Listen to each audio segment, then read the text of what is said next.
Welcome to Chasing Brighter, the podcast created as a guide to make midlife the best life. Are you ready to embrace the next chapter of your life with confidence and excitement?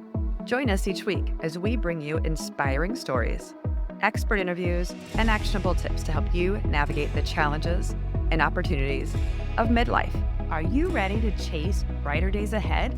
Subscribe to Chasing Brighter now, and let's embark on this exciting journey together. Remember, your best life is just a listen away. Have you ever tried to clean out a messy closet only to realize you feel lighter and more organized afterward? Now imagine doing the same for your mind, clearing out the mental clutter that's holding you back and making space for growth and possibility. In today's episode, we are going to be talking about clearing that mental clutter and making space for growth. As Jess just said, we're going to explore how to identify, release negative thoughts, mental habits, and patterns that no longer serve us. Clearing our mind and really removing that mental clutter helps us feel more focused and open to new opportunities. Yeah, Kelly, mental clutter can really hold us back. Mental clutter can be things like negative self talk, worry, overthinking, unresolved emotions, unhelpful habits. All of that occupies our mental space. And that drains our energy. It can keep us stuck in the past and it limits our ability to see new possibilities. It reminds me of, I was so fascinated when we talked our last episode of 2024, I believe it was, about limiting beliefs. And this just fascinates me because sometimes it's hard for me to just identify a limiting belief or give an example. But we have so many like beliefs. I know you talk about like well-worn paths, thought processes that are automatic to us, that there's opportunity to identify them and then clear them out. Yes. Yeah. It has an impact on growth and clarity because it's like physical clutter, right? It takes up Mhm. space and it creates this overwhelming feeling. It prevents us from being able to focus and it can stifle creativity. As you can imagine, we can imagine walking into a room, maybe a child's room, that is like clothes everywhere on the floor, just stuff Yeah, everywhere. And how do you focus on anything when you walk into that environment? yeah. Growth happens when we make space for it, mentally and emotionally. So how do we go through that process of clearing the mental clutter? We'll be right back. I think that Warrior Strong Wellness is really on the cutting edge of what is going to help us with our mind, our body, our gut. The collagen's great for gut, joint, bone Mhm. care. I love the collagen bone broth. It's got protein in it and it's got collagen. It helps me feel good, especially when I'm not feeling so well. Plus the protein, which every woman is not eating enough protein. The other product that I absolutely love is the Pure Organic Ashwagandha Max supplement. It provides adrenal support. It balances energy and mood, helps with nervous and immune health. Taking two of those in the morning really helps regulate my stress response and I sleep better. So if you are interested or would like to know more about Warrior Strong Wellness products, check that out at warriorstrongwellness.com and use code Chasing Brighter for 10% off. And now back to the show. Let's talk about how to spot the clutter in our brains. Okay. Ask yourself, what thoughts keep looping in my mind? Regrets, fears, to do lists? What negative patterns or habits hold me back? What emotions am I avoiding processing? Just one mental clutter item.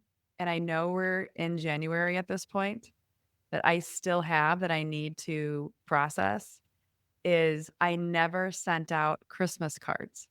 I never sent out Christmas cards. I had one. I designed it. I wrote the family letter. I got hung up on who I was going to send them to because I needed to do some address updates. And then I never went back to the process. And then New Year's came and I was like, okay, I'll send them for New Year's. And now I have never sent them. And I was like, maybe I can still send them. So I have this mental clutter item of a to-do that I never sent Christmas cards or holiday cards, whatever you wanna call them.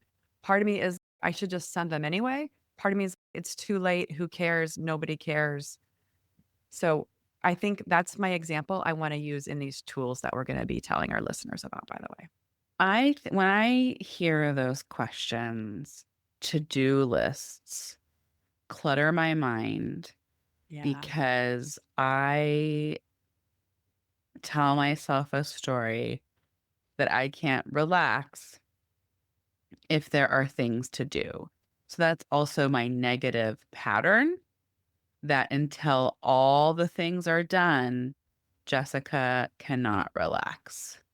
So I do have things I'm stuck on. There were 3 talking about holiday cards, 3 cards I didn't send out because I was waiting for addresses, and then I made the cards. I ran out of, like, cards, and so there were 3 I didn't Mm. send. 1, a major person in our life that I do need to send there that will cause some issue. But yeah, for me, that's difficult. I if that's a limiting belief, my limiting belief is I cannot relax until all the things are done, and all the things are just never gonna be done. Perfectionism, overthinking. I love overthinking, but there needs to be a limit to that because it once Do I you need to love it? identify my analysis paralysis. I love it, but it's definitely a limiting, habit that I have. Worrying about things that are outside of our control. OMG.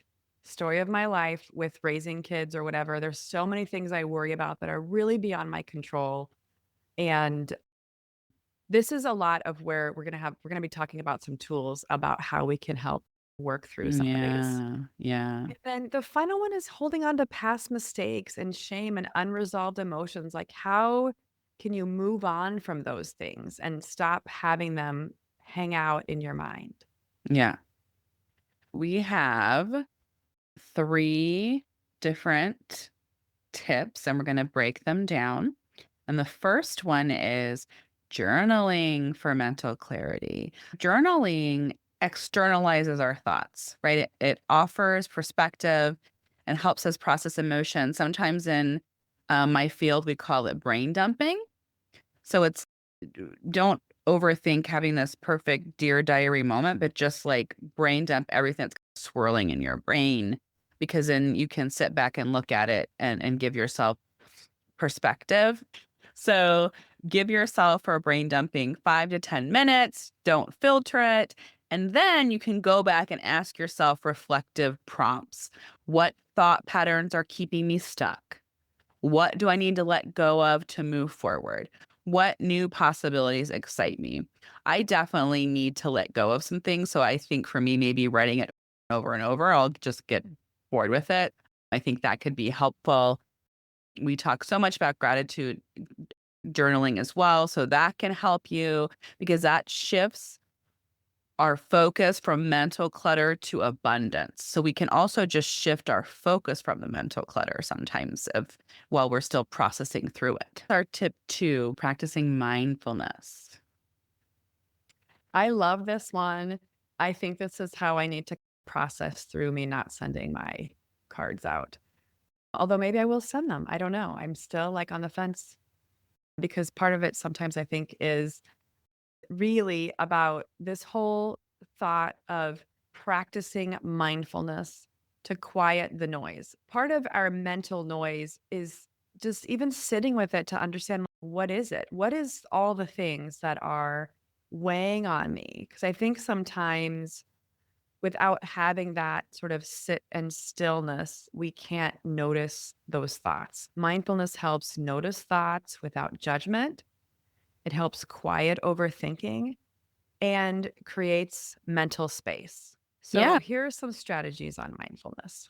One would be daily meditation. So, take 5 minutes focusing on your breath. When you have a lot of thoughts racing through your head, taking a moment to practice meditation can be really helpful. Jesse and I love Tara Brock on her podcast. She has many different lengths of time on those. Also, the Wake Me Up podcast is another great one that has meditations and just ways to help calm your mind. Another thing you can do is take mindful pauses throughout the day. So, Yeah. taking a minute to ask, what am I feeling? What am I thinking right now? Do I need to be carrying this? Yeah. And just Yeah. sitting with those. I think a lot of what's really valuable is the whole idea of just taking a moment, not doing anything else, but just sitting with your thoughts. That third point in terms of mindfulness strategies, so we have daily meditation, we have mindful pauses, and then the third one is letting thoughts float away.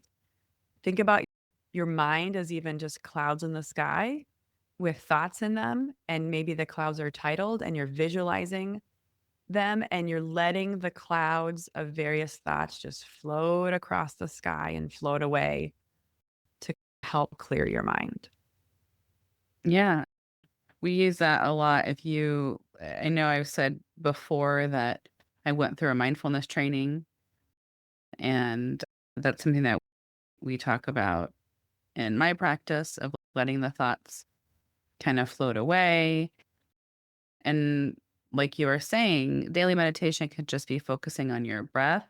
Now there's 10,000 apps to help you with mindfulness. If you have any smart watch in any way, they have 1 to 5 minute breathing exercises. Yes. It's really accessible now to dip your toe into mindfulness. We call it a mindfulness practice because it takes practice. You're not just going Yeah, to be it does. zen all of the sudden.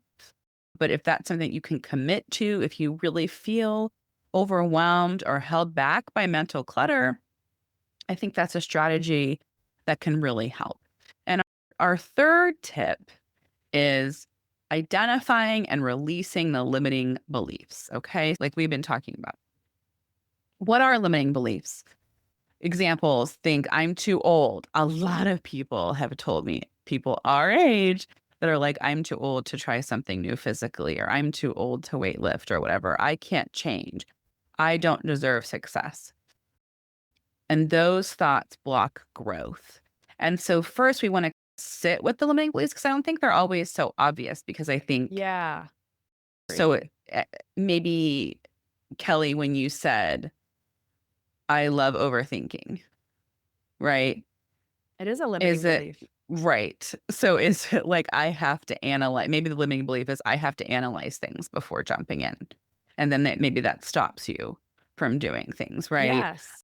It's actually I'm, preventing me on the Christmas card situation, right? I'm yes, like way yes. overthinking the whole Which thing. I feel like shouldn't be Valentine cards. Let's shoot for a new. I'm thinking Right. maybe MLK Happy cards. I don't know, Valentine's Jess. Day. Then I was like, Chinese New Year's coming up. Maybe I just put him That's into Chinese New right. Year. Happy New Year's. Oh, yeah. New Year. And then like I said, I've really become aware of since we had that episode of me swirling with limiting beliefs of that I can't relax. I had a great conversation with my husband.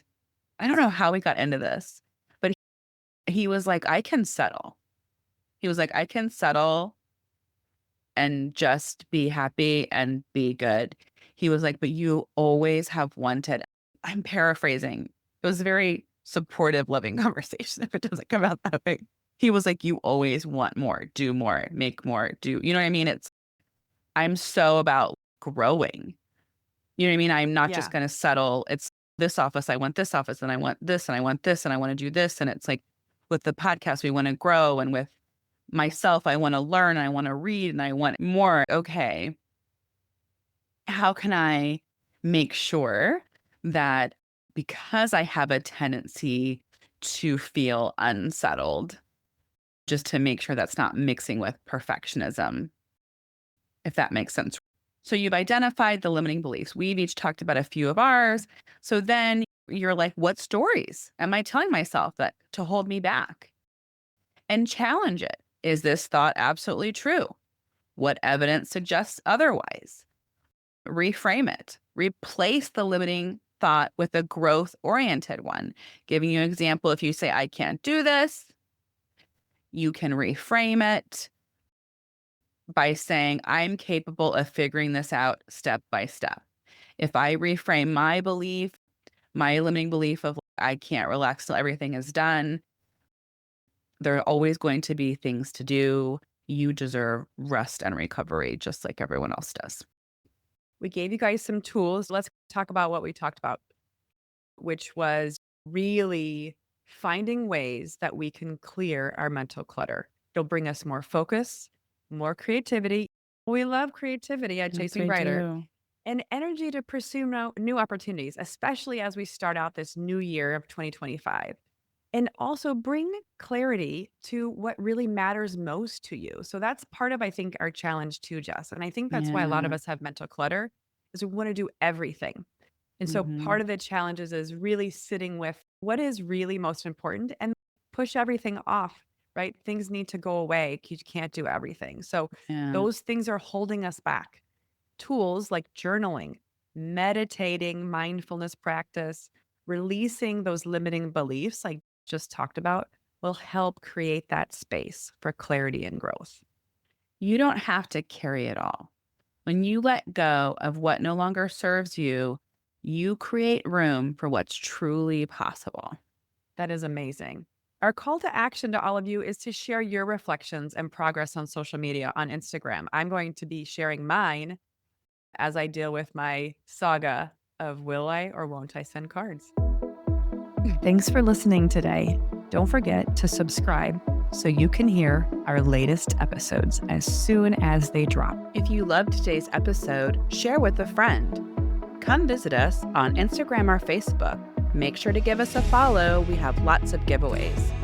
If you want to know more about Kelly and I, read our blogs, find more tips, tools, and resources, check that out at chasingbrighter.com. Thanks.